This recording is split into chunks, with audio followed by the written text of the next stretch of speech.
Hello, Miami. This is 305 Sports Now, your home podcast and channel for all things Miami sports related. I am Will, and today, all right, we have a very special guest, and you guys know who he is. He's been on the show quite a few times. He is from the ATL, representing the 305, Mr. William Quintero. What's up, William? How you doing? So, buddy, how are you? Oh, good, man. Good, man. We are experimenting here because it is our first time using the platform of StreamYard. Okay, so this is an experiment that we're using. We're trying to get in with the big boys like Locked On Canes and all those people. So let's hope that it turns out well. I think it will, man. I think it will, but we'll see how it goes. I like it. Yeah, I like the new setup. Thanks, man. I appreciate it. I appreciate it very much. Can you hear me good? Yeah, I can hear you. I can hear you. You sound like a bit of echo in the room, but I can hear you just fine. Okay. I can hear a little bit fine. All right. So how's everything, man? How's the firefighting going? All was good, man. All was good. Can't complain. Busy, hot. God, it's miserable. It's miserable outside. How bad is it in Atlanta? Or yesterday it was. I think we got up to about 97. So man, being in gear and everything, it's not that fun right now. To be honest. But you know, it is what it is, man. You know, that's part of what you sign up for, man. You got to be able to take that heat. You know. Yeah, and it's pretty hot down here too, man. It really is bad. You know, like it is bad. You can walk your dog at nighttime, and it'll feel like a sweltering sauna, man. It's unbelievable. You know, it's crazy because the other day I got on my phone because I keep up with the weather down there. Obviously, of course. You know, everybody down there. And I get a weather advisory on my phone, and it is a heat warning for South Florida. And I was like, what? I don't remember ever seeing that. You know, like you get, oh, hey, rain's coming. You know, hey, there's a hurricane warning. You know, I don't remember the last time I saw a heat advisory for South Florida. So I was like, man, that's hot. Like, because again, it's hot down there year round, you know, so to get, you know, a heat advisory of, you know, that kind of, like I said, I was checking down everybody. I was like, hey, is everybody alive? Everybody good? Yeah. That's insane. Yeah. It's so bad here that people are recommending that you're better off watering your lawns at nighttime than even bothering doing it in the daytime because your grass will dry up quickly. Yeah. That's how hot it is. That's so nuts, man. I mean, you know, everywhere you look, you know, across the country. I mean, you know, the temperatures are, you know, just insane. I mean, they're through the roof. Everybody is hot right now. I mean, there's nobody remotely, you know, cool. You go all the way up to upper Midwest and everything. And I mean, it's, you know, the temperatures are just, you know, insane. So I don't say this often, but I'm ready for the fall more than just for football. I'm ready for a little bit because we actually get, you know, in Atlanta, we get the temperature change. We get the season. Yeah, you do. So being able to transition to the fall and have those temperatures fall a little bit, man, and, you know, get a little bit cooler. I'm honestly not going to mind it this year whatsoever. So no, I'm not either. I mean, the fall is one thing. It rains a lot down here in the fall, and it's still hot. But just give me Miami winter. That's like the best.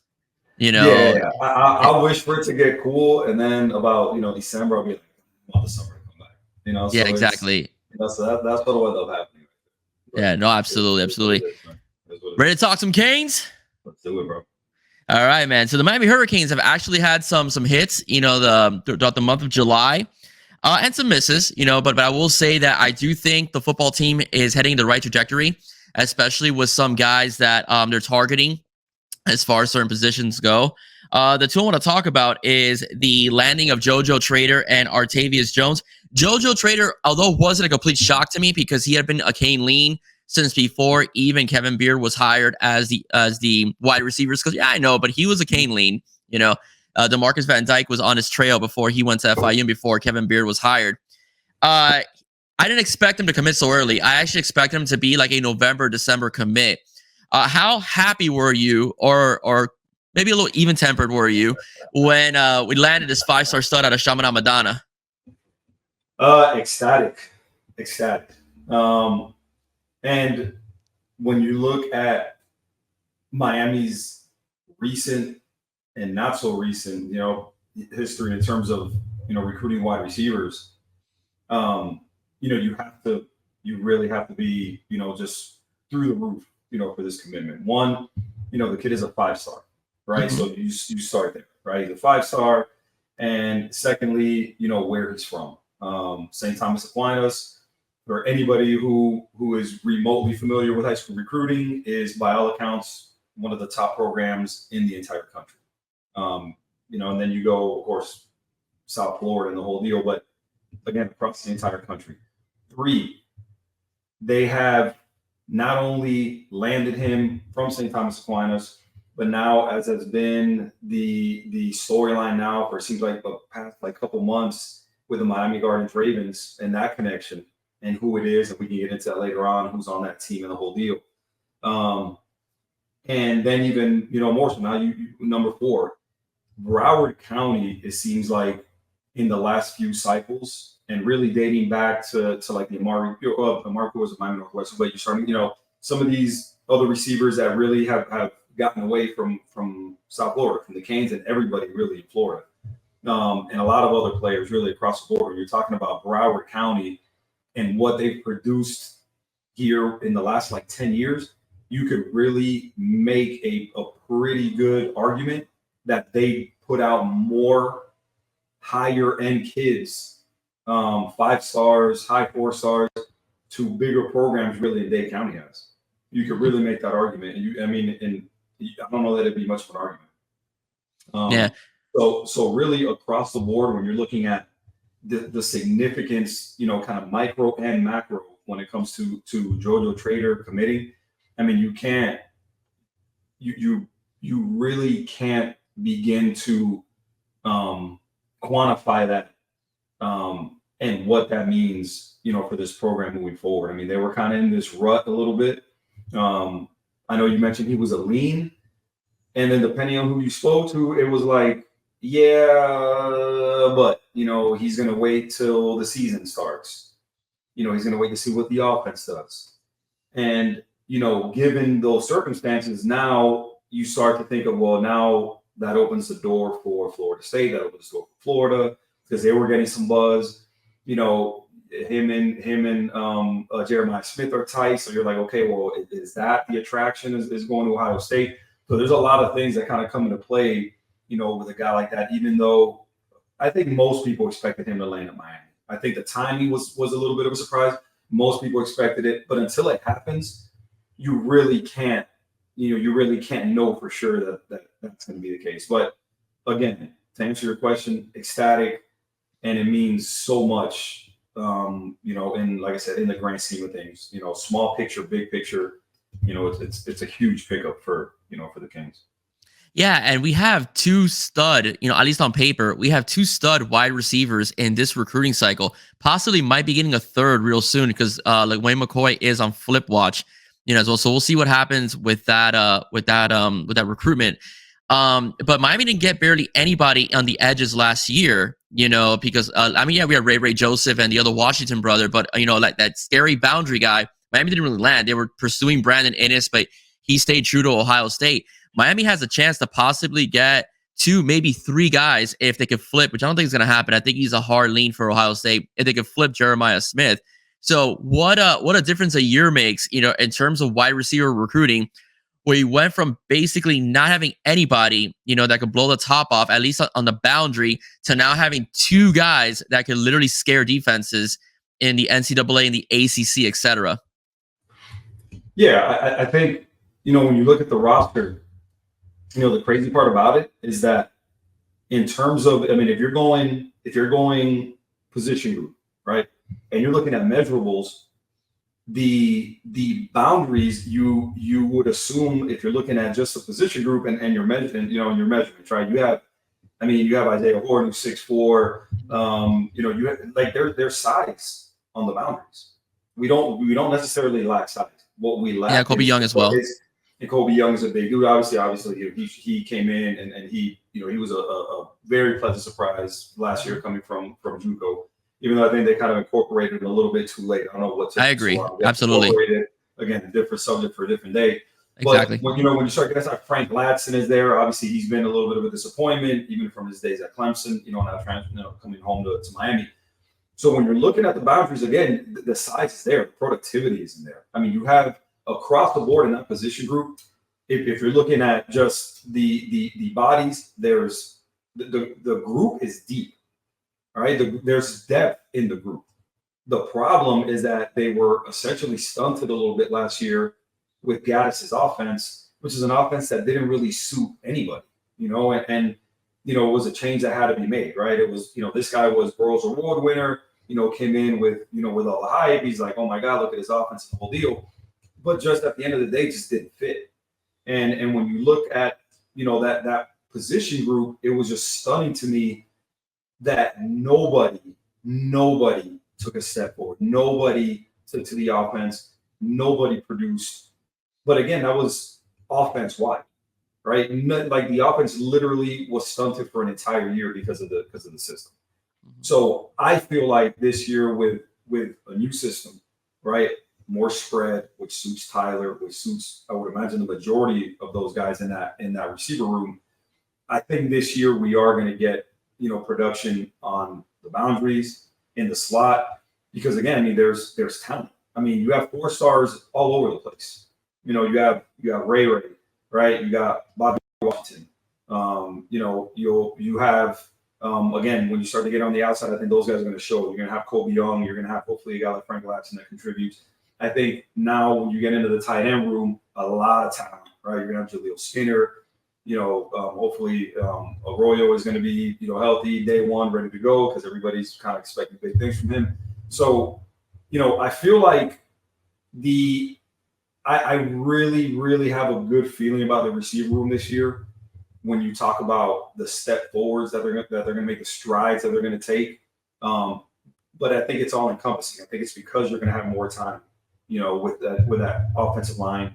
You're going to be in a system that suits Tyler Van Dyke a little better. It's going to be an easier system to run, where those guys kind of get to run the space, and Van Dyke kind of hits the open man. So I'm not as down on the receiver group like I think maybe a lot of people around the fan base and in the media are. I just feel like the offense just didn't suit those guys. But I think they're gonna put a lot of good tape out there, and I think at the end of the season, midway through the season and towards the end of the season, they're going to be able to look at recruits. Jeremiah Smith, watching you, they're going to be able to look at recruits and be like, hey, listen, last year was an aberration. We had Lashley here, the year before. Look at what TBD did. We brought in a guy that didn't fit. We recognized that. We made the necessary change. Now we went back to a spread, which and Shannon Nelson already said we're going to run the ball, but it's a spread offense that is going to be attractive to receivers. And now you're looking at, again, you already have 2 studs in the boat. I don't think, based on everything that I've read and I've heard on other pods and everything that I've seen, I don't think Jeremiah Smith hasn't shut down his recruitment, right? I mean, if we're being honest, Jeremiah Smith is still listening, and he's still, taking overtures from people. I mean, he hasn't just been like, oh, I'm done. I'm not taking more business. I'm not listening to anybody. Take that for what it's worth. I mean, again, I'm not predicting anything, but you have to like the fact that he hasn't shut it down. You have to like the fact that he is teammates and with JoJo at Chaminade. You have to like that he's got the Miami Gardens Ravens connection, that now you've already seen it kind of paying dividends.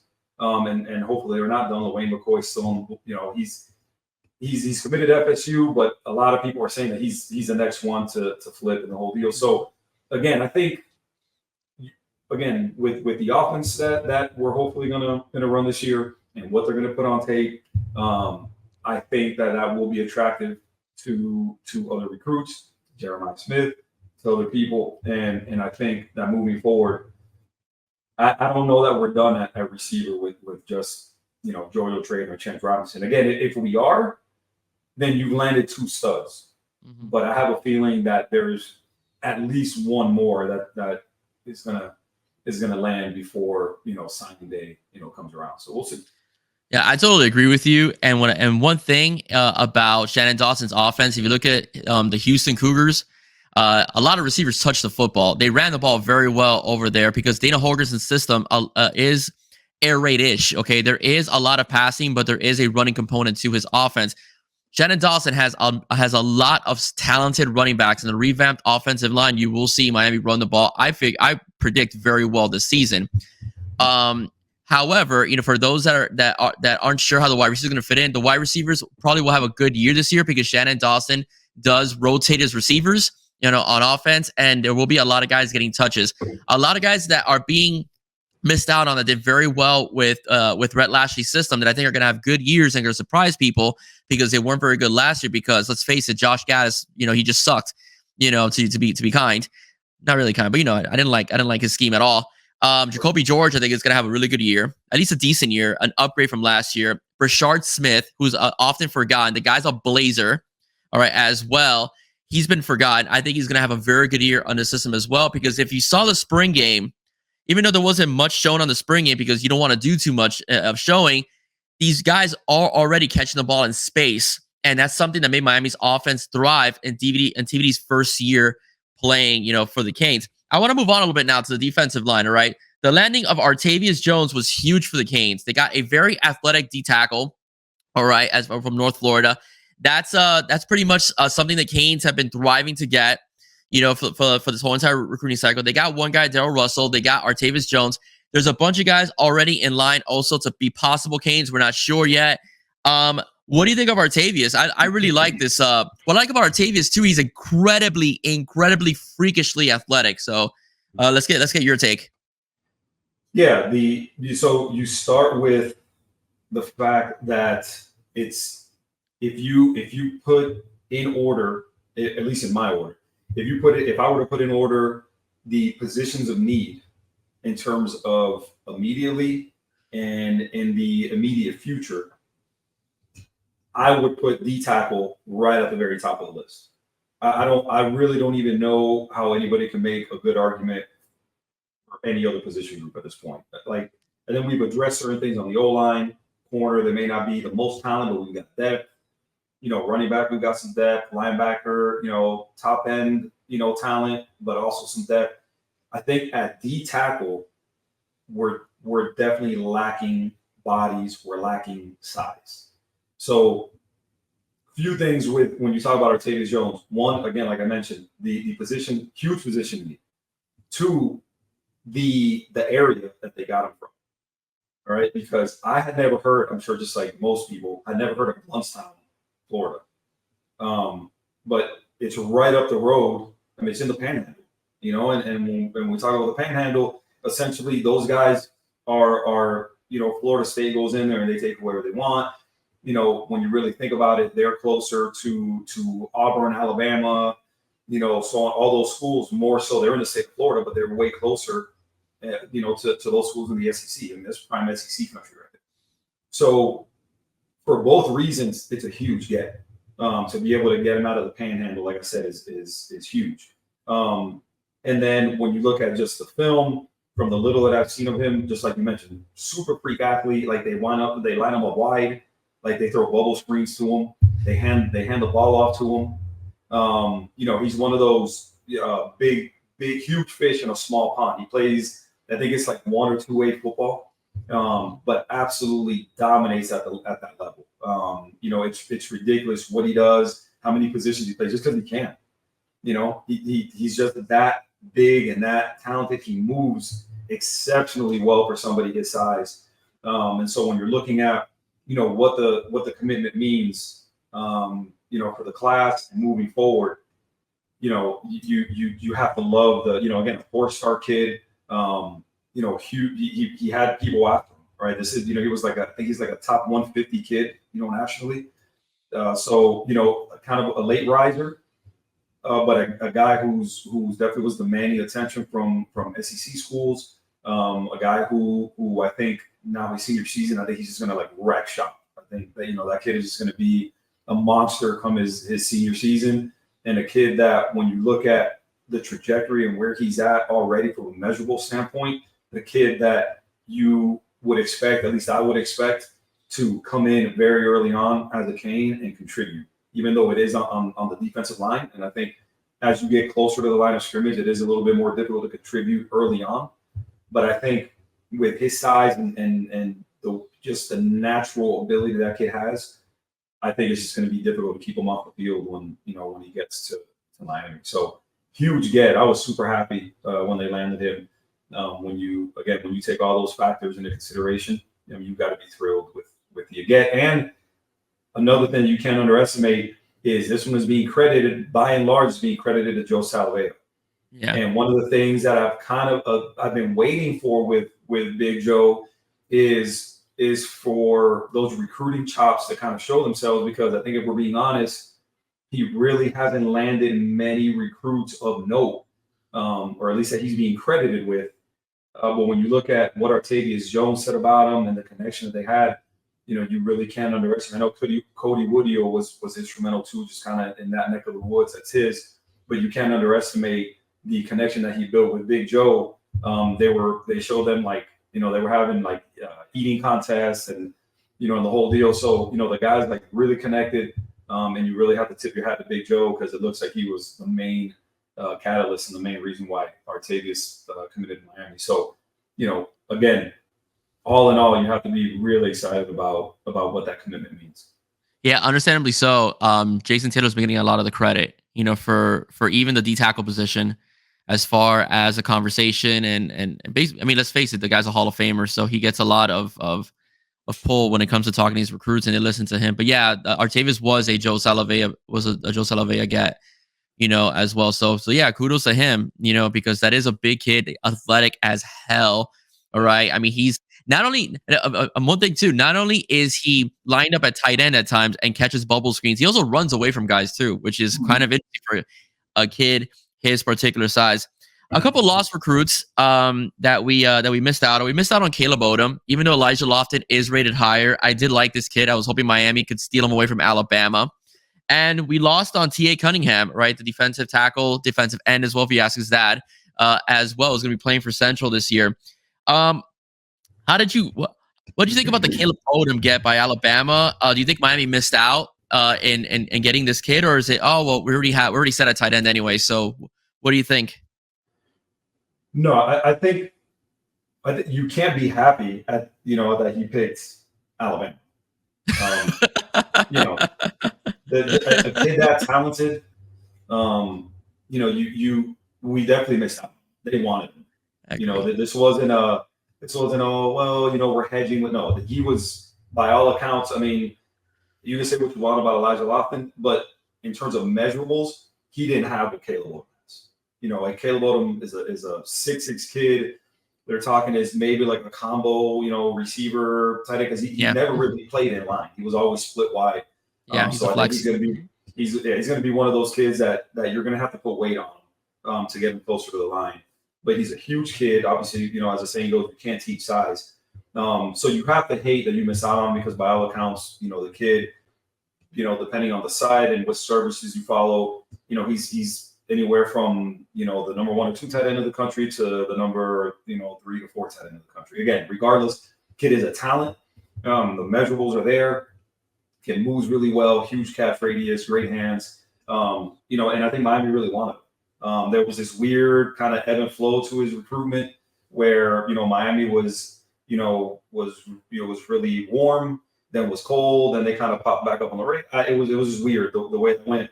But basically, when Alabama got involved, then it was, okay, well, he's going to Alabama. And then he finally, committed and made it official. But I don't think anybody, they have been reporting it for a minute. Everything I read and everything I heard, it was like, he's going to Alabama.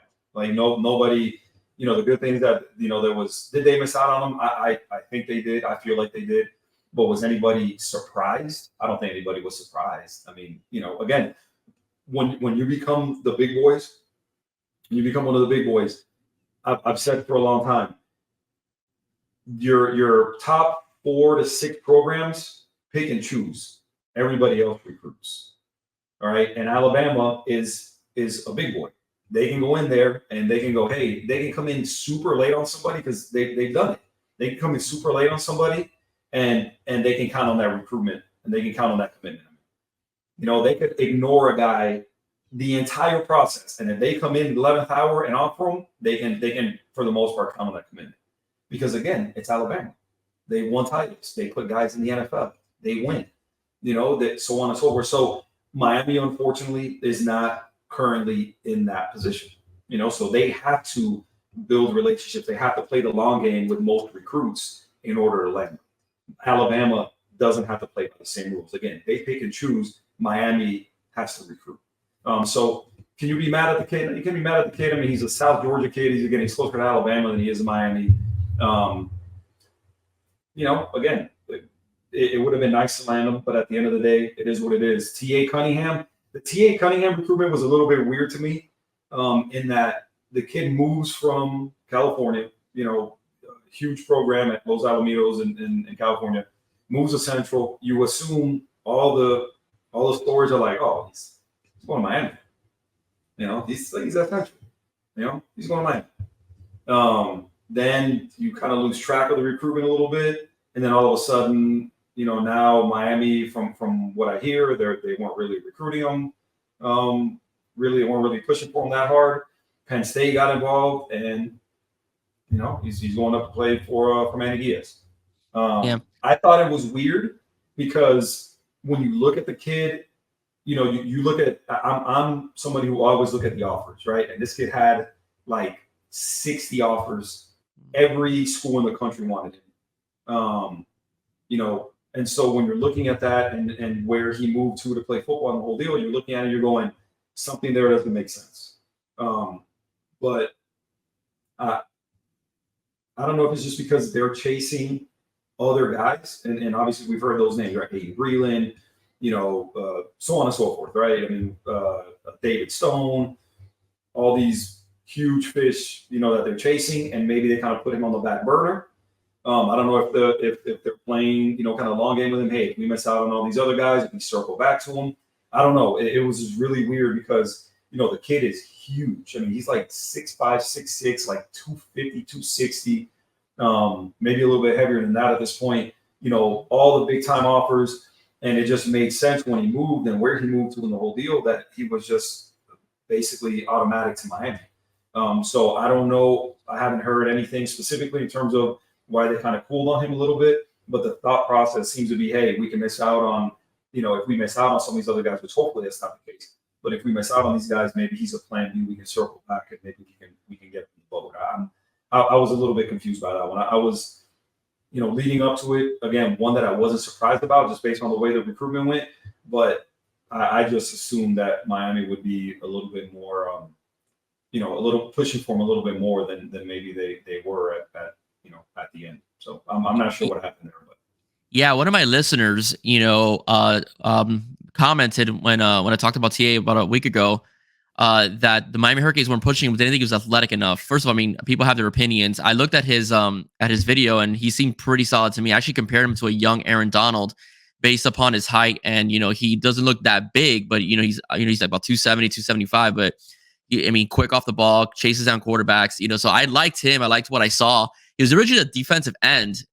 He got hurt, and that's what moved him into the interior.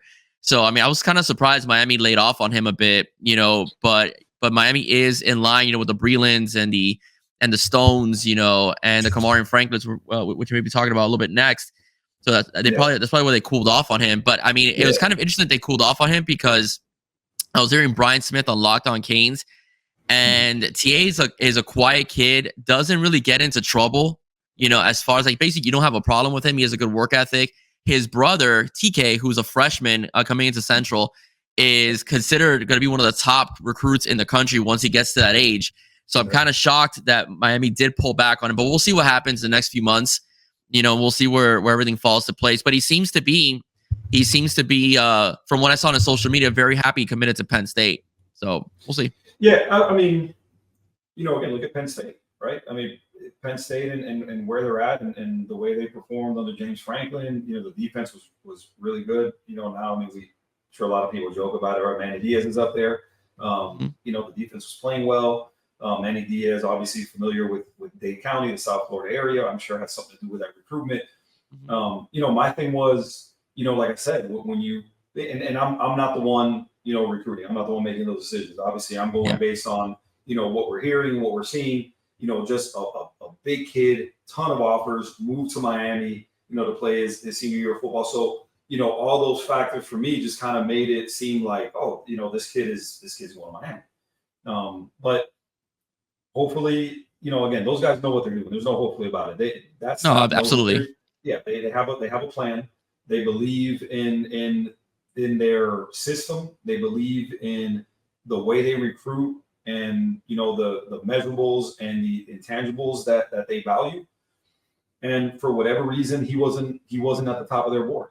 You can't really get mad at it. We have to wait and see what the immediate future brings and who they can get in the boat. There's some guys. I know David Stone is supposedly close to making a decision. I'm feeling like Oklahoma is probably going to be the team to beat there, but we'll see.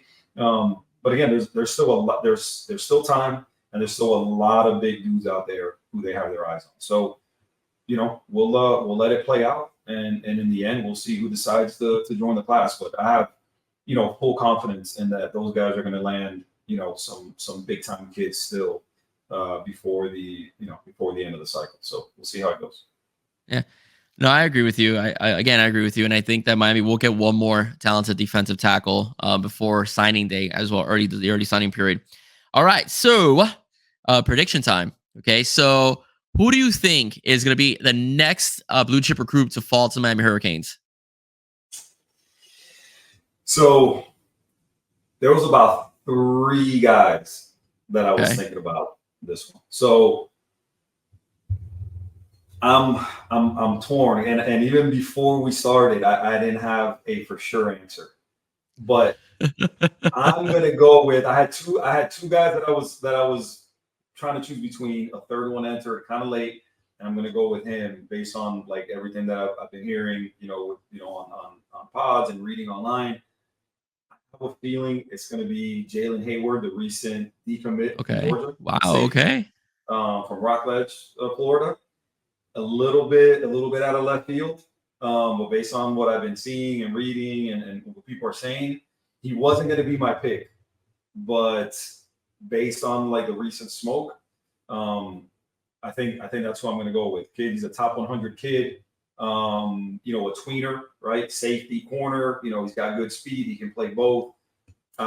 People aren't really sure exactly why he decommitted. I mean, it's decommit from Georgia at this point. Those guys have like 26 commits. They've got like 3, 4, 5 stars.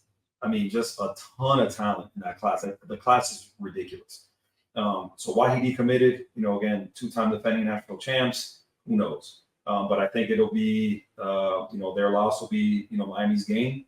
And I think that I have a feeling that based on everything that I've been seeing recently, I think he'll be the next one to commit. Like I said, he wasn't the one I was going to go with, but right now, the more I think about it, I feel comfortable with that choice. I'm going to say Jalen Hayward, safety out of Rockledge Ford.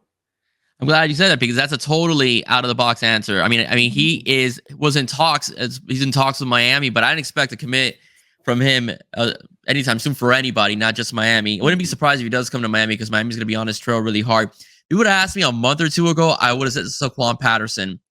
Because Saquon has been very happy with the way they've been recruiting him at Miami. So I would have said Saquon about 2 months ago, but apparently he's going to wait to see how teams play during the season before he makes a decision, last I heard. So we'll see. Again, that's what we thought. That's what we said about Joe. Yeah, exactly. That's what about Joe.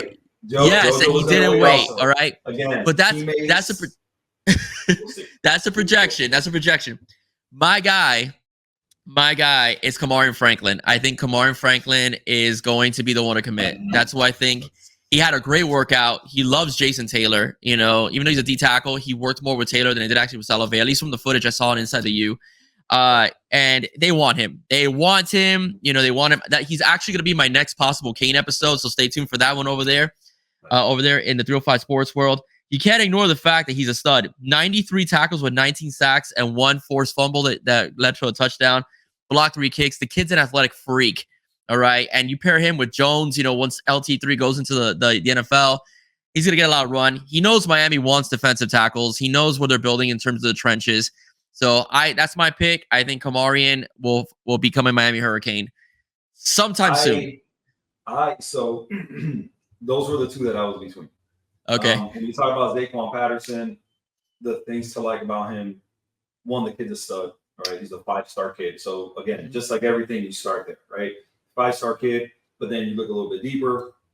Obviously, he is, he's a part of the Shamanama group. I think they're one of 2 or 3 teams nationally that have 3 5-star kids on it. Shamanama is one of them. Buford High School, actually, right up the road for me, is another one. But again, a 5-star kid, position of need, because we have some top end talent in the position group, but not a bunch of depth. So we definitely need the infusion of depth in that position group. But when you, again, look a little bit further, or a little bit deeper, I should say, aside from the Shamanam Madonna connection, they've got he's teammates with Jeremiah Smith. Yeah. They've got I believe they've got the Miami Gardens Ravens connection. When you talk about in the backfield, he's got other teammates there, 25 kid, Chris Ewald, who's committed to Michigan, who's a big time kid, who they're saying, could be giving Miami a serious look here in the very near future. They got another kid, 26 kid, the Shaman Madonna receiver, Denarius Gray.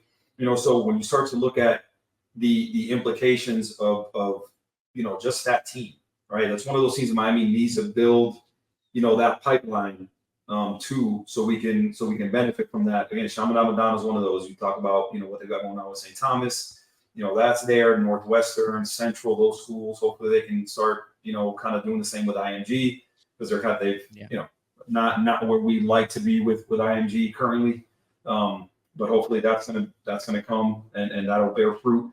But you have to like Zaquan Patterson as one of those nice guys to commit. Again, JoJo was gonna wait and he did it.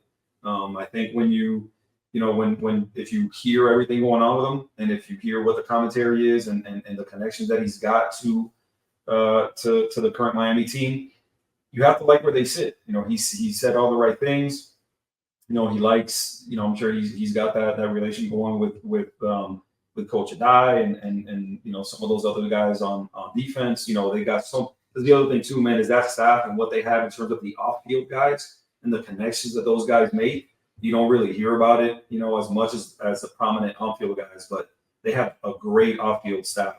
David Cooney and Roland Smith and all these guys, with connections, grassroots type of connections to, the area, Dade County specifically. And so I think those connections are invaluable. Those relationships are so important when you're talking about recruiting. In the end, that tends to be what wins out. When the schools are kind of 50-50, what ends up winning out is, okay, who do I have the better relationship with? And so hopefully that, that'll be what wins out. And obviously the product on the field is going to be something attractive to them too. But again, moving forward, I wouldn't be surprised. I think Zaquan Patterson makes a lot of sense. I think Kamarion Franklin, I think this is going to be, he's coming for the cookout this weekend. Yeah, he is. I think this is going to be, they were saying his 5th or 6th time on campus. He's bringing grandma with him. Yes. Can't underestimate Abuela's, opinion when it comes to everything. All right. That's huge. I don't think that's a coincidence that he's bringing her, right? That matters, and again, he's in Mississippi. He's closer to Ole Miss. He's closer to all these other schools. Supposedly Auburn is making like a late push for him. So he's right in the middle of SEC country right there in Mississippi.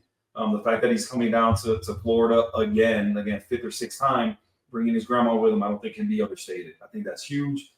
Hopefully we get that commitment, before the end of the weekend.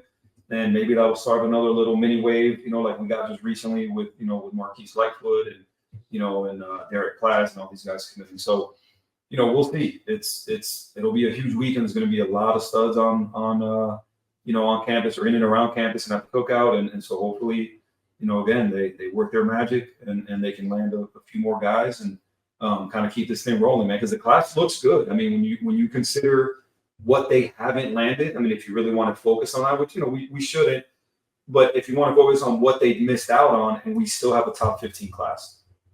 So I think, for the people, sky's falling and the whole deal, like top 15 class, and we missed out on some guys. There's still a bunch of guys on the board, still a bunch of guys in play. And one thing that I've told people, and I believe it wholeheartedly, with a decent season, okay, this thing will really start to get rolling. Look at what they did after a 5-7 season. if they go out and win, 8 games, hopefully more.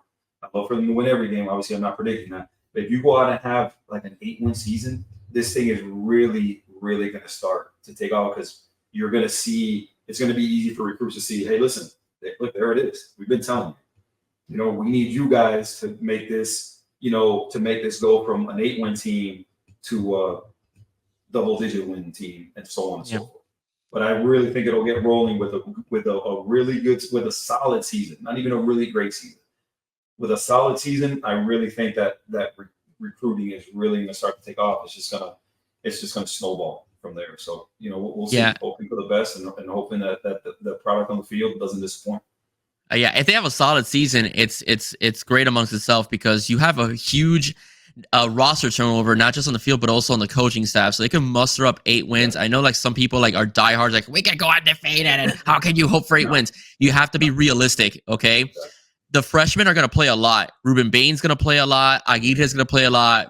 Brian's going to play out. You're going to see a lot of rotation with the young guys coming in. So they're going to contribute early on to this football team. So if you can get 8 wins with a bowl game win, with a bowl game win, especially, you're going to be in great shape to land recruits, because there's promise that there's going to be, a resurgence within this football team, as well. So that's what I think, is very important and needs to be done, is the fact that if they could have, a much better season, 8-9 wins, they'll be in great shape, for again, another top 5 recruiting class. I still think when all said and done, when January hits, Miami will have a top 10 class. I think a couple of the 3-stars will go to 4, because they're talented. Like Vincent Schaefer's is not a 3-star.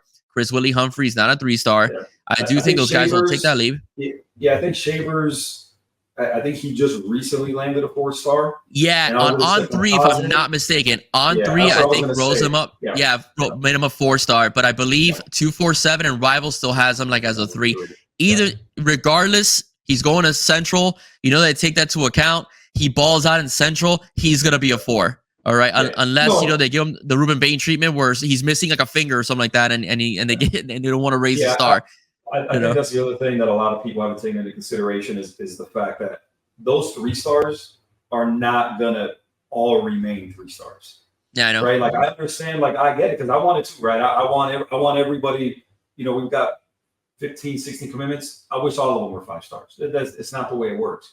But I think when you're looking at some of those 3-stars, I think a kid like Dylan Day could end up being where he plays at.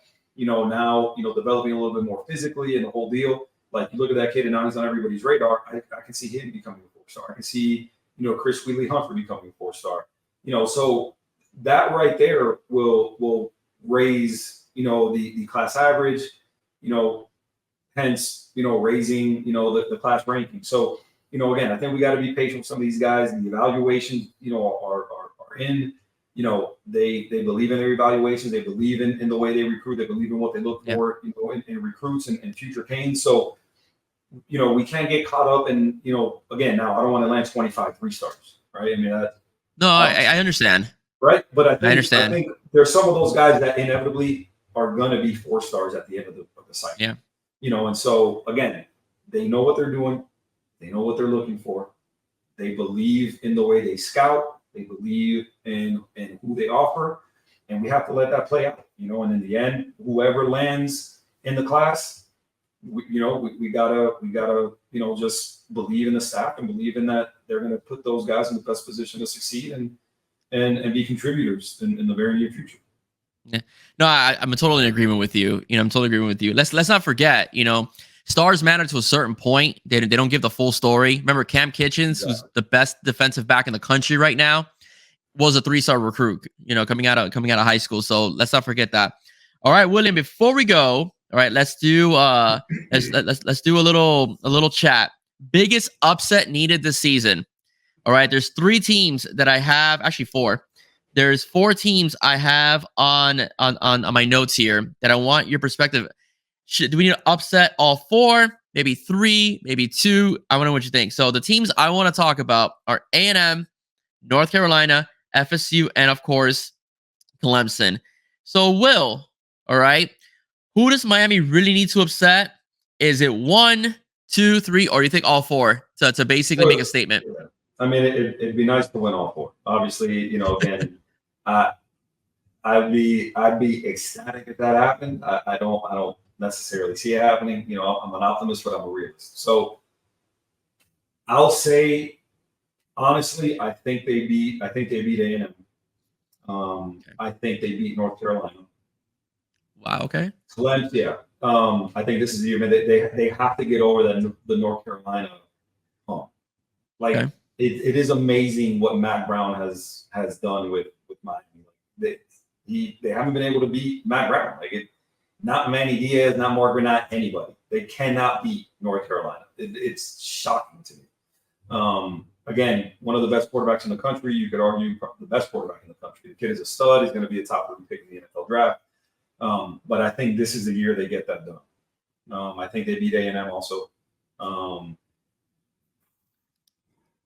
and Florida State. I think obviously you know me for 30 years about what I feel for Florida State. Listen, man, Florida State, for those that are either naive to the process, don't follow it, or are just in denial, they're really good. Those guys landed 5, 6 top end starters out of the portal. Guys that are ready to come in and contribute right away. Keon Coleman from Michigan State, the tight end that they landed from Jaheim Bell from South Carolina. You had a starting caliber, I think, left tackle thing that they brought in. Really good D lineman. They're really, really good.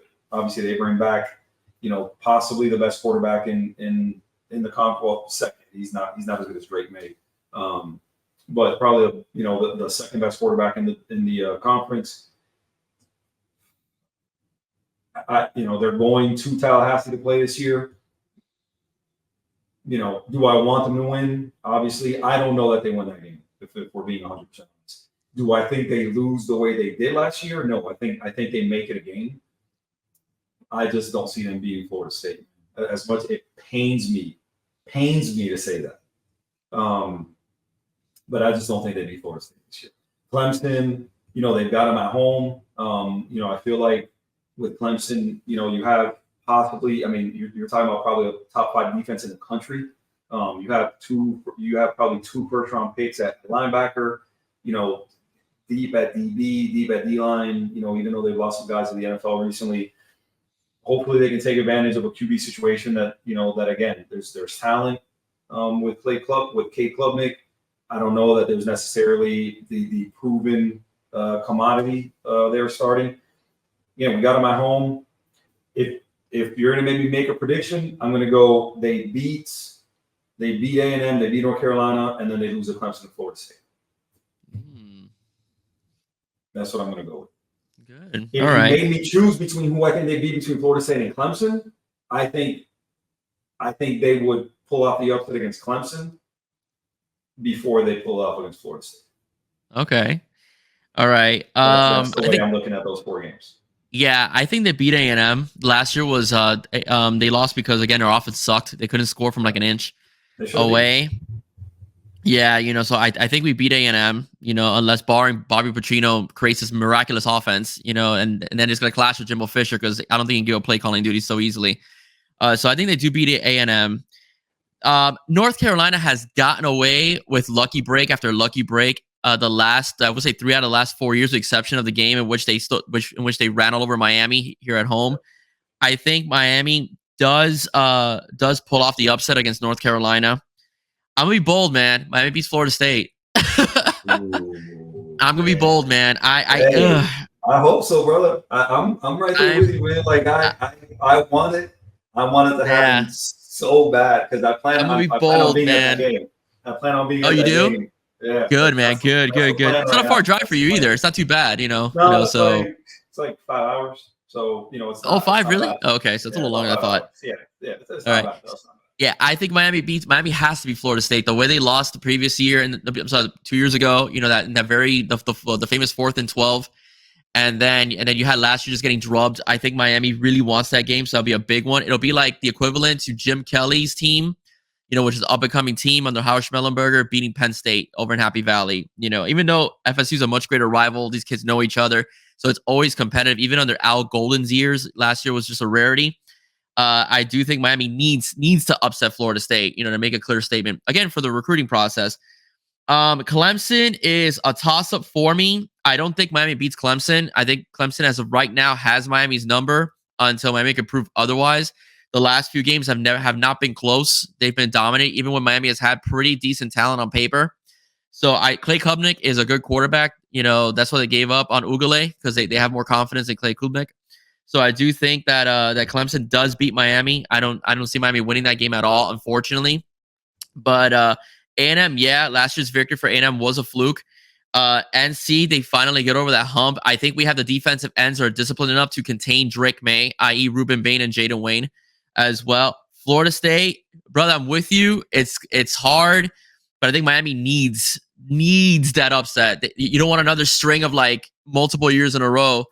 And I just don't think Miami beats Clemson. I think that it's a very difficult situation for the Canes. So where I'm at with the schedule, right? And when I look at what their prospects are against all those teams, with Florida State, we've lost 2 straight after winning 4 straight. There hasn't been a recent pass of futility, right? In terms of, it was close a year before, and I'm not in a moral victory, so nobody, get their, panties in a wad. No, I'm not about that. I want to beat everybody up by 50 points every time. Where I think we have to have perspective is that this is year 4 of Norvell. They have a roster that, as much as we don't want to admit it, it's a really good roster. By and large, it's a veteran roster. You're looking at, again, the guys that I mentioned that they brought in. The O-line is going to be solid. The run game is going to be really good, and obviously the quarterback contributes to that. Their outside receivers are going to be that kid Johnny Wilson is like 6'7", and Keon Coleman is like 6'5". Jaheim Bell, I think, is like 6'5", 6'6" at tight end. Yeah, they're very loaded wide receiver and size especially. Yeah, I mean, they're going to have absolutely size, and they can run the ball, from the tailback position and the quarterback position. The defense is going to be really good. They brought in this kid Fentrell Cypress from Virginia as a transfer. They're saying he's the number 1 transfer in the ACC. The kid's going to start immediately. He's really, really good. So there's talent on the D line, with them. I say all that to say, and to repeat, it's year 4 of Norvell. It's year 2 of Mario, right? So we're still building, all right? If we're looking at similarities, right, and we want to compare to Florida State. Florida State last year, 5-7 the year before, wins 10 games last year. Mm-hmm. And if you look at who they beat everybody they were supposed to, right? And granted, I would have wanted Miami to win 10 games too, right? So I'm not discounting a 10-win season by any stretch. It's not like we've had those, those have been plentiful, in Miami's recent past. But I say that only to say that schedule that they played last year and the guys that they beat LSU, via a fluke missed extra point game 1 of the season. Brian Kelly's first game as a coach, the whole deal.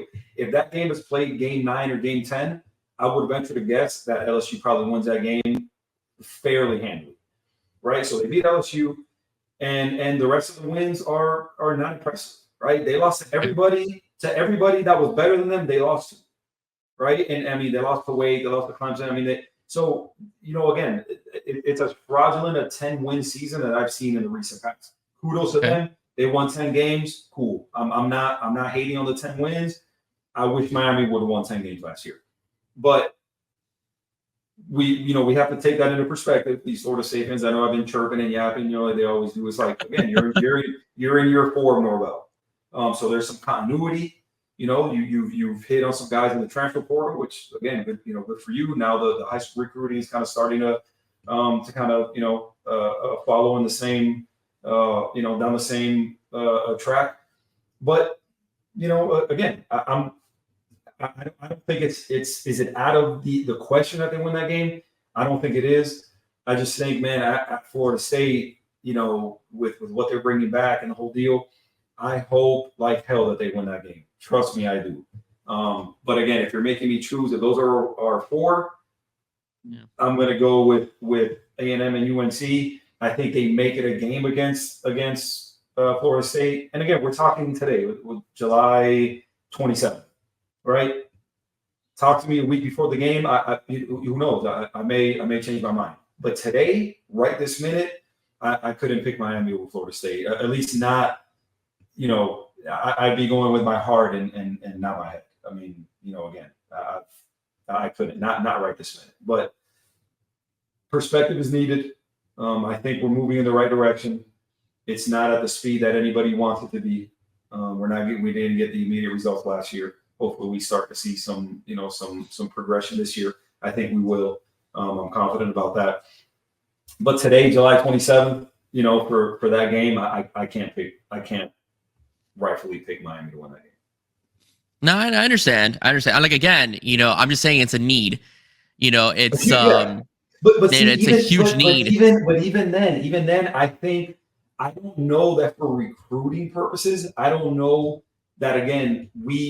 If we lose that game, if you lose that game by 6 points, right? I don't think that swings recruiting momentum, in Florida State's favor, right? I think to me they're doing what they're doing. They've identified the guys that they want.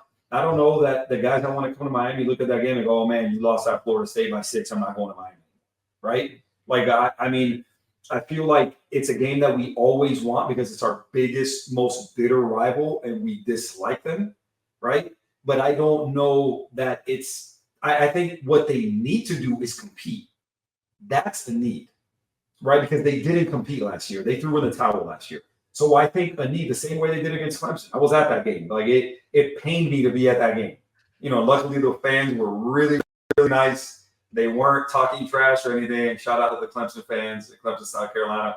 People, I've been there now multiple times. They're super cool. I've never had a bad time at Clemson. But they didn't compete in any of those games. So I think the bigger need, obviously, the win is a want, and it's what we want. We want them to win everything.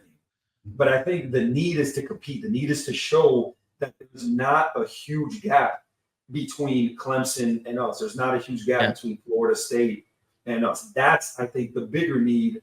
More now, obviously, a win in both of those games would do absolute wonders. That means we probably win 10 games next year, if not more. Yeah, I don't know. That happens.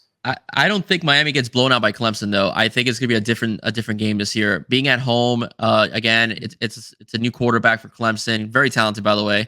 Very impressed with him last year. So it's a new quarterback for Clemson. I do think Miami is much more competitive. Guidry's defense is really good. I don't think people understand how good that defense was in Marshall last year. It was a top 10 defense, and they embarrassed Notre Dame. They were top 10 in literally every major category. There was a category that they weren't top 10. And they humiliated Notre Dame. I mean, that team completely humiliated, that defense completely humiliated Notre Dame. So they're really good. They're not going to get pushed around. Used Notre Dame. Oh, yeah. They confused Notre Dame. They out-coached Notre Dame in that game. Yeah. Guidry's defense is a nice combination of what you would get from Manny Diaz and Vic Fangio. And what I mean by that is because Vic Fangio is a bit conservative on defense and he doesn't blitz a lot, but he confuses you with coverage. Whereas Manny Diaz's defense is maybe sometimes too aggressive, where it will get beat on big plays. Cool. Yeah, exactly. So Guidry's defense it's aggressive, but it's also assignment based. So you could have a guy blitzing in from the A gap, but you'll have his the other linebacker playing the zone, preventing the easy toss to the running back for a gain or maybe for a short gain or maybe a loss of yardage. So the linebackers that we recruited last season, like the Malik Bryants and the Popo Aguirres and the Wesley Basates from the year before, those guys are going to feast on that kind of a defense because they're very smart and they're very disciplined as far as their assignments go. So the Miami's defense is going to be better than what we had with Kevin Steele last year, as far as player personnel goes in terms of understanding their assignment. So I'm excited. So I do think the Clemson game will be absolutely close. I don't think Florida State's going to get away with what they did last year either. I just think it's good. I mean, I'm predicting, you never know, but I do think it's good that you beat your arch rival, and I'm going to be the optimistic Canes fan, and we will beat Florida State this year, only because the embarrassment from last year, the loss before, which was a very close game, and one bad call on the part of Diaz. You can make an argument whether it was a good or bad call on defense, but one call could have changed the dynamic and made a Canes victory. So we'll see. But I don't think Miami beats Clemson. Clemson does have our number. Clemson's much more talented. They've been doing it a lot longer as far as stacking talent goes. And but I do believe it will be closer on the defensive and offensive side of the ball. Okay. Any last words before we close, buddy? No, man. Excited. I think we're only, we're a little over a month away for the start of the season. Yep. I think big things are in store. I think there's going to be, a different feel, about them on the field this season. I really think, the way they turned over the staff, you're not going to be able to really appreciate it until you see the product on the field. We can talk about it and you can hear people comment on it and you can hear players and that's where it starts. When you hear the players saying all the right things and the people who are actually allowed to watch and who are, in that circle and are getting all the information from people, the unnamed source and the whole deal, they're saying a lot of great things. And I feel like those changes, not only were they needed, but I think they really hit on these guys when we talk about Tim Harris, Kevin Beard, especially, Jason Taylor now being on field, so on and so forth. Nicholson, the linebackers coach. I think all those changes are really going to show this year. They're going to be more sound on defense. They're going to be more explosive on offense with Shannon Dawson. And I think we're really going to see the start of, that progression. I don't think it's going to be, again, I'm not predicting a 10-win season, but I think they're really going to show way better than they did last year. I think they're going to put out good tape, and I think they're going to be able to start recruits. Say, listen, look at the changes that we've made. With you, in the boat and on the team, we'll take the next step and really get this thing rolling. But I'm excited, man. I'm so glad that football season is almost here. And I can't wait to see it kick off. Yeah, I totally agree with you. And you told me, you confirmed, you're going to Canes Fest, right? I'll be down there. I'll get into town on whatever that Friday is, 11th. I think is what it is. Yeah, it's 11th, and the Canes Fest is the 12th. Yeah. Yeah, it'll be a quick trip. I'll be down there. I think Friday to Monday. But definitely going to Canes Fest. I've talked to a couple people about going out there, and we'll be out there. You guys are going too, right? Yes, definitely. I'll definitely be there. Yeah, we'll make it happen, definitely be there. Yeah, of course, man. I'm excited for it, man. That they're getting started early. I think I saw an email about it the other day, and it's like 9 a.m. or something. So. Yeah, it was actually the same last year. They started really early last year too. The only difference, the venue changed. They went from the facility over in UM over to Hard Rock, so they made it bigger for the okay. For the base. Know why I was thinking Drive Pink last year, but that was a spring game, I guess, right? Yeah, it's a spring game. Yeah, no. This time it's they're doing it at the Rock. I'm not gonna lie to you, man. I like it inside the facility. It's hot outside, and it was cool in there. So the stadium is gonna be sweltering. I was down there for the opener last year. I went with my daughter. And okay. I'm pretty sure she almost Ubered home. I'm pretty sure she almost she was miserable. Absolutely miserable. I bet. So hot. It was so hot during the opener, man. And we sat on the visitor side, and you get all that sun. You get that early afternoon sun. Yes. And I'm telling you, man, we were baking. We were baking under that sun. She was not super thrilled. Awesome. But yeah, man, I'm looking forward to it, man. I'm so glad the season is here, and looking forward to to a totally different season than we saw last year, man. Because there was at times it was hard to watch, man. It really was hard to watch. That product on the field just was not good, man. Oh, it was terrible. But I am optimistic this year, especially with the offense. I'm very, very optimistic this year. All right, Will, thank you so much for joining us, man. I really appreciate having you on. All right. Well, hopefully here in the not too distant future, I'll have some info for you. Going about it on my own. I figured, let's make this thing happen. Let's get something rolling. So I'll have some info for you here. Hopefully here soon. Hopefully around the start of football season. Awesome, man. And like I told you, when we went off air last time you were on, when we had the panel for the Miami Heat. You ever want me to come on? Whatever you want, I'll make myself available. Okay. Sure, all right. No, man, I definitely appreciate it, brother. All right, if you like what you heard over here with Mr. Quintero, please don't forget to like, share, and subscribe to 305 Sports Now. Once again, I will. Stay safe. God bless. See you soon. Will, thank you very much once again. Very happy to have you on. See you soon, guys. No, anytime, my friend. Have a good one, guys. Bye-bye.